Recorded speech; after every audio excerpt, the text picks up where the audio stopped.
Sailor Moon es un clásico de Japón. No solo revitalizó el interés por las Mahou Shoujo en las tierras niponas, sino que los cambios que hizo a la fórmula siguen haciendo eco incluso hoy día en nuevas producciones de chicas mágicas. Para el colmo, su exportación fue un éxito comercial. Podríamos decir que su protagonista se ha vuelto sinónimo del término anime junto a otras figuras icónicas como Goku. No por nada, Sailor Moon fue doblada en 42 idiomas, volviéndose el anime con mayor traducciones a la fecha. Pero debo confesar algo sobre esta serie legendaria que todos los pares de mi generación vieron. Yo no vi Sailor Moon de chico. Tuvo que terminar el mundo en 2020 y que mi pareja le diera un ataque nostálgico para que iniciara mi incursión en el mundo de las Scouts, leyendo el manga y con el objetivo de ver todas las series, sí, incluso esta pequeña criatura que me muero por analizar algún día. Con todo esto dicho, mi intención en esta sección de videos no es más que dar una apreciación personal respecto a las diversas temporadas originales creadas por Toei en la década de los 90, analizando un poco los cambios en la trama y sus consecuencias en el producto final en relación a la historia original impresa. De nuevo, no busco autoproclamarme como el dueño de la verdad objetiva ni nada por el estilo, solo reflexionar sobre la obra y tal vez lograr que aprecies algún detalle de la misma que no habías notado o reafirmar lo que ya sentís sobre sus diversos aspectos. O quién sabe, tal vez en los comentarios vos puedas hacerme ver cosas que no noté en mi análisis o incluso en mi lectura del manga. Naturalmente, hoy nos vamos a enfocar en la primera temporada, llamada simplemente Bishoujo Senshi Sera Moon. Contar la historia de Sailor Moon es algo redundante, pero para algún que otro despistado, en esta temporada nos centramos en las aventuras de Usagi Tsukino junto a sus amigas que luego de conseguir poderes basados en diversos planetas y la luna, se encuentran en una lucha contra los enviados del Dark Kingdom, mientras se desarrolla una carrera para encontrar a la princesa de la luna y al cristal de plata, una fuente de energía limitada que de caer en manos enemigas le permitirá revivir a su líder y traer destrucción a la humanidad. Lo más interesante de la serie de Sailor Moon es que al igual que algunas de sus pares como Devilman o Saint Seiya, la adaptación de Toei se tomó una gran cantidad de libertades con la obra. Después de todo, era algo necesario si tenían la intención de hacer una serie de 46 episodios, teniendo como material base un manga que solo ocupó en esta saga 13 capítulos y medio. La forma en que realizaron este estiramiento fue simple. Sailor Moon tiene ADN de Super Sentai y su fórmula del monstruo de la semana. De hecho, la misma Naoko Takeuchi, autora de la obra, comentó que estos héroes coloridos son una de las bases de su trabajo. Pero en el manga esa dinámica del monstruo de la semana es muy acotada. Si bien siguen esta estructura por los primeros 2 o 3 encuentros, luego la descartan para ir a luchar contra los que podríamos considerar los generales enemigos. Esa aceleración de la historia es donde Junichi Sato y su equipo aprovecharon para sumar contenido. Por ejemplo, en el manga original, luego de conseguir sus poderes en el acto 1, ya para el siguiente capítulo, Sailor Moon consigue a su primer aliada en la forma de Sailor Mercury, mientras que en la versión animada, Usagi lucha sola contra enemigos inventados por 8 episodios hasta reclutar a la nueva Scout. Esta decisión fue muy criticada por varias personas, ya que hace esencialmente a la serie más relleno que otra cosa. En términos generales, de hecho, podemos decir que de los 46 episodios hay un 63,04% que consiste de relleno. También hay un 10,87% de episodios filler con algunas escenas canónicas y habría un total de solamente 12 episodios, es decir, el 26,09% que serían 100% canon. Pero a pesar de esta fuerte crítica sumamente entendible por parte de la mayoría de las personas que vieron la serie, personalmente creo que hay un mérito en esto, llamémoslo un aspecto bastante positivo. Por un lado, este filler inicial permite ver a Sailor Moon como una Henshin Hiro unitaria y se le puede apreciar creciendo un poco como guerrera en lugar de que ya más o menos esté en control del asunto para el segundo episodio, como pasa en el manga. Por otro lado, esto permite que los distintos personajes tengan sus propios episodios dedicados fuera de su debut, y esto no solo es con las Scouts, sino que también se le da un respetable grado de profundidad a personajes muy periféricos como Motoki, o sea, él, o incluso se le otorga mayor personalidad y caracterización a las familias y amigos de las Scouts. A pesar de esto, no quiero decir que mágicamente resulta que ahora todos los episodios sean buenos o que todos los personajes salieron beneficiados de la ampliación de sus caracterizaciones. El filler se termina volviendo tedioso al punto de que casi abandono la serie en varios puntos debido a esto. No todos los episodios son creados iguales, siendo una gran cantidad de ellos muy banales y repetitivos sin generar ningún cambio en los personajes, como el de Usagi cuando quiere perder peso. Los únicos episodios que realmente brillan, a pesar de ser filler, son aquellos que expanden personajes o son dirigidos por Kunihiko Riko Ikuhara, el tipo que eventualmente haría Utena, quien cuando está a la cabeza de los episodios salen joyas como el 6, donde si bien vemos personajes que salen una sola vez, eso no quita que se vuelven memorables. Hay además enemigos tétricos y el tono del capítulo se puede poner bastante oscuro. Para que te hagas una idea, te dejo un ejemplo de una escena.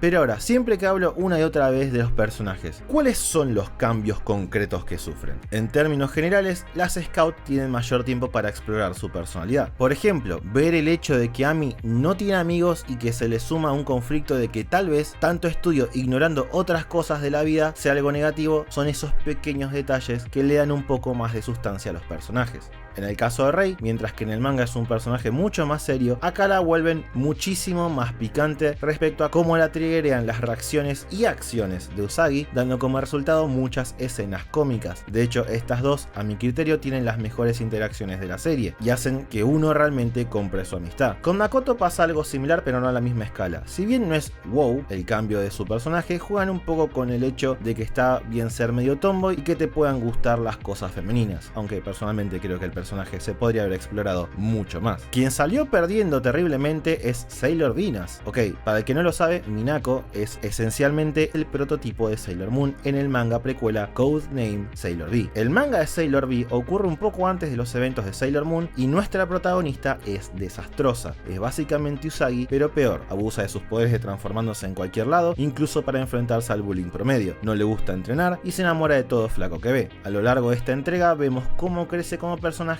y guerrera, cambiando totalmente su personalidad. Podríamos incluso decir que de las Scouts es el que en el manga tiene el mayor desarrollo. Lo interesante es que cuando Minako cambia su rol a Venus en la versión impresa de la historia, pasa a ser la que cumple el rol de la líder de la Sailor Senshi cuando no está Usagi, y realmente te lo vende. Es la más activa, la más devota a la causa y es capaz de hacer cualquier cosa sin dudarlo. No por nada es ella la que logra sacar la Holy Sword de la luna y la utiliza de, digamos, una manera apropiada.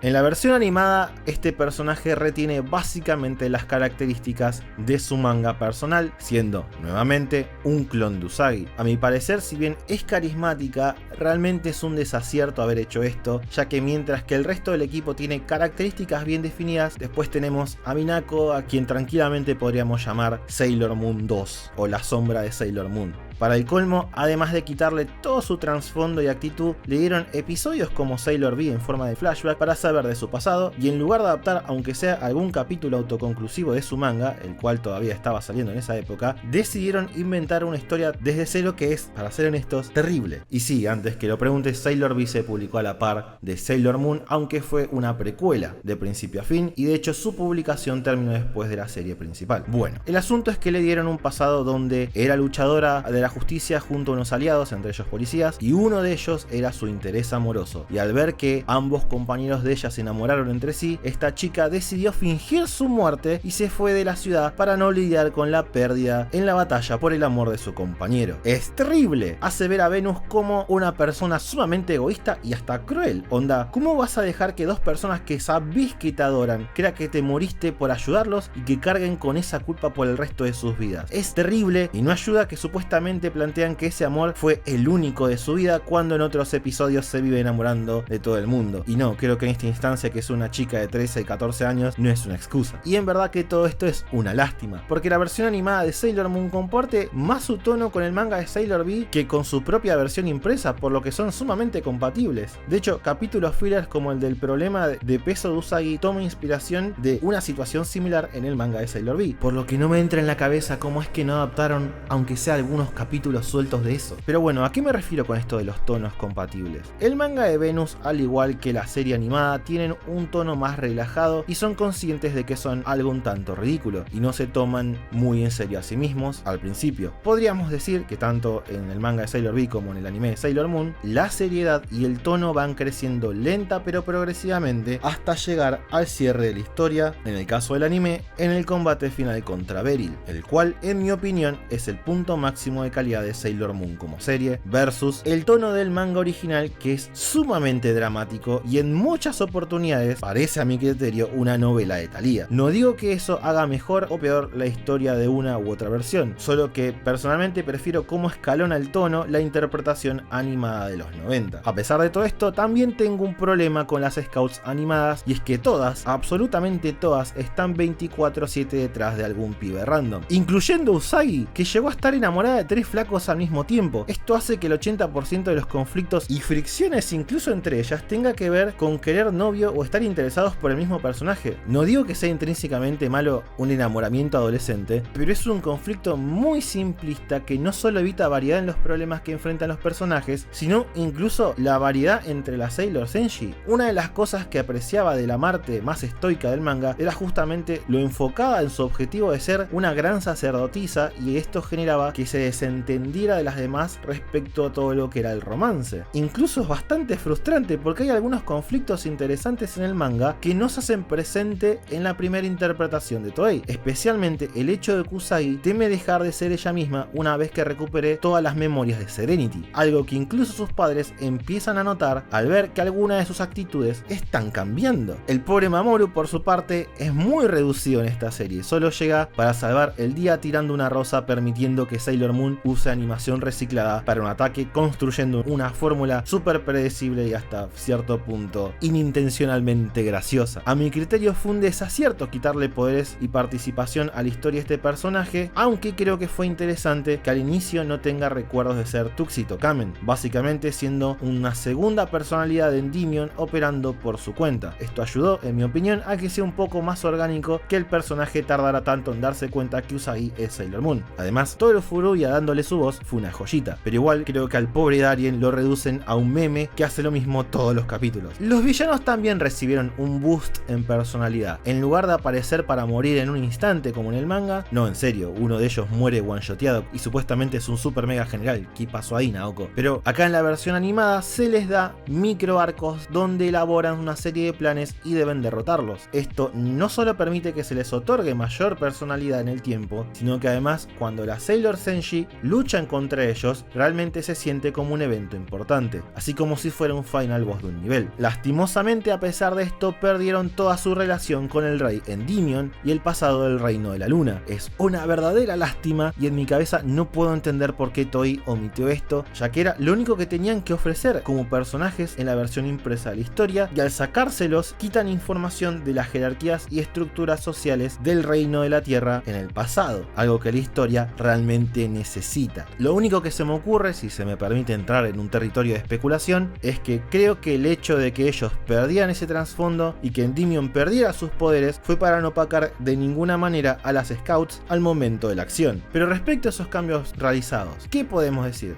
Jadeite es el más genérico de los 4, no hicieron mucho con él. Por su parte, a Nephrite le dieron una especie de arco de redención a partir de los gestos de una Naru enamorada de él. La idea es muy buena y el cierre muy correcto, además de que me parece apropiado darle más lugar en la historia a la amiga de Usagi. Pero man, el problema de esto es lo ciega, superficial y dependiente que es esta chica. Onda, el tipo la caga una y otra vez y ella sigue perdidamente enamorada solo porque lo considera lindo. De nuevo, esta fue una buena idea, pero tuvo una ejecución que necesitaba mejorar, más teniendo en cuenta que la pobre Naru en el manga es más irrelevante que en la serie. Por eso también me pareció un buen detalle por parte de Toei mostrar cómo es que la joven estudiante le preocupa a Usagi, la cual se está alejando cada vez más de ella, al punto de que en la próxima temporada se seguirá explorando este fenómeno en mayor profundidad. Finalmente, Sosite y Kunsite, para mi sorpresa, fueron convertidos en amantes y censurados en América Latina, volviendo a uno de ellos mujer, y la verdad es impactante la reacción de uno al ver morir al otro. Es muy dramático, pero suma muchísimo a los personajes. El hecho de humanizarlos tanto no solo es importante porque ya de por sí sabemos poco y nada de ellos, sino que además los saca un poco de los espectros del malo genérico que solo le importa hacer el mal porque puede. puede. Es una lástima que a Queen Beryl no le agregaron absolutamente nada. La dejaron como la mala genérica de la historia que le tiene bronca a Serenity por robarle su husbando. Aunque peor es Metalia, que si ya en el manga era la nada, acá se terminó volviendo un cero a la izquierda en términos de caracterización. Igual, la joya de la serie y la razón principal por la que considero que incluso hoy en día, con nuevas adaptaciones como Crystal o la reedición del manga, esta versión sigue siendo relevante, son los 2 episodios finales y cómo cambian a Usagi como personaje. El ver la muerte de las Sailor Scouts y a la protagonista quebrarse poco a poco por todo esto, para luego de la caída de su amiga más cercana tomar valor y luchar sola de una forma altruista, es algo muy potente y sumamente satisfactorio. No solo que las escenas de combate y las despedidas de estos personajes están espectacularmente dirigidos, sino que realmente dan el crecimiento perfecto a la protagonista. Tanto en el manga como en el anime, ella es caracterizada al inicio de la historia como una llorona, torpe, ignorante, egoísta y perezosa, algo que en mi opinión está perfecto, ya que es interesante ver a un personaje con tantas falencias crecer desde eso hasta volverse una verdadera heroína, más teniendo en cuenta que es una pobre chica de 14 años lidiando contra cosas supernaturales. Eso sí, solo vale la pena ver este crecimiento siempre y cuando esté bien hecho, cosa que en mi opinión en esta saga no pasa en la versión impresa de la historia. En el manga, la obsesión de Usagi con Mamoru hace que no pueda lidiar con el hecho de que está siendo controlado y en lugar de detenerlo decide suicidarse como ya lo había hecho en su vida pasada, o sea, que se cagó en el mundo, el sacrificio de su madre, su familia actual y las Scouts. La verdad es que es una resolución terrible, ya que demuestra que el personaje desde su última vida no creció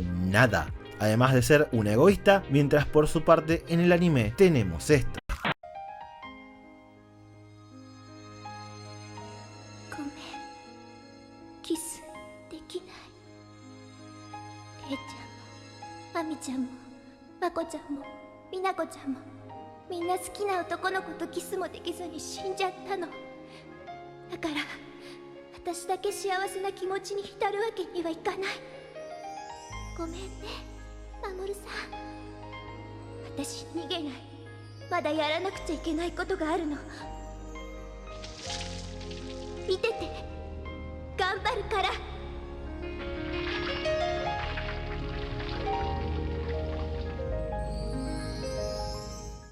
Esto en comparación es espectacular, no solo un gran acto de crecimiento y respeto hacia sus compañeras, sino que además demuestra cómo Usagi se vuelve más independiente y completa como individuo. Es muy loco que con el resto de las Scouts pasa exactamente lo opuesto al hacerlas tan dependientes de sus intereses amorosos en el anime, mientras que en el manga tenemos a personajes como Makoto que entienden que la misión es mucho más importante que un amor adolescente pasajero. Lo último que me gustaría agregar de Sailor Moon como serie es que realmente respeto mucho la conclusión final de su protagonista. Podríamos decir que representa la tesis final de la serie. La historia de Naoko y su adaptación son criticadas porque si bien es un gran power fantasy femenino, también es una obra que supuestamente celebra el escapismo y llegar a esa conclusión es entendible. Es una historia donde la protagonista no solo descubre que puede luchar contra el mal transformándose en quien quiera, sino que además es la reencarnación de una princesa básicamente inmortal que tiene el amor de su vida, el cual es un príncipe bien parecido e inteligente que la protege y lucha siempre por ella. Si lo pensás, parece sacado de Disney. Pero creo que la potencia del mensaje final es que todas estas cosas, todos estos elementos de escapismo son algo que Usagi al final rechaza. No le importa ser una princesa, no le interesa heredar el reino de la luna, al final ella encuentra que el verdadero valor de la vida está en las pequeñas cosas del día a día con la gente que quiere. Sailor Moon no es escapismo. Sailor Moon es un rechazo abierto al escapismo y la valoración de la vida corriente, por lo menos en esta primera temporada. Aunque no soy mega fan de que esencialmente con el cristal de plata Usagi reboteó todo al final, por lo menos puedo respetar que el costo de dicho Deus Ex Machina fueron las memorias tan preciadas con sus vínculos más valiosos. Por lo que en mi opinión, la versión definitiva de Dark Kingdom se encuentra en un punto intermedio entre la historia del manga original y la adaptación realizada por Toei en los 90. Por lo menos por ahora. Y básicamente esa es mi retrospectiva con Sailor Moon. No es la serie perfecta, pero está muy lejos en mi opinión de ser el producto vacío y mal adaptado que muchos aclaman que es, en especial en esos últimos capítulos. Creo que esta versión suma mucho a la obra de Naoko, la cual en mi opinión escribió el manga original de forma muy acelerada, ya que por ejemplo la autora tiende a traer conceptos o personajes y los descarta muy rápido, como por ejemplo la idea de que Venus es una doble de riesgo de Serenity, qué sé yo, por ahí estaba muy preocupada y apurada para comprarse otro auto. Comics have been very good to Naoki. She's a millionaire whose hardest decision most days is whether to drive her Ferrari or her Porsche. Y bueno, eso es todo. Si te gustó el video, voy a estar analizando R próximamente, y tal vez la serie live action y Crystal más adelante. Y también estoy haciendo algo similar con Saint Seiya y Digimon Adventure, analizándolos detalladamente saga por saga. Muchas gracias como siempre a nuestros Patreons en pantalla, te invito a que seas uno para tener más contenido, y nos vemos la semana que viene.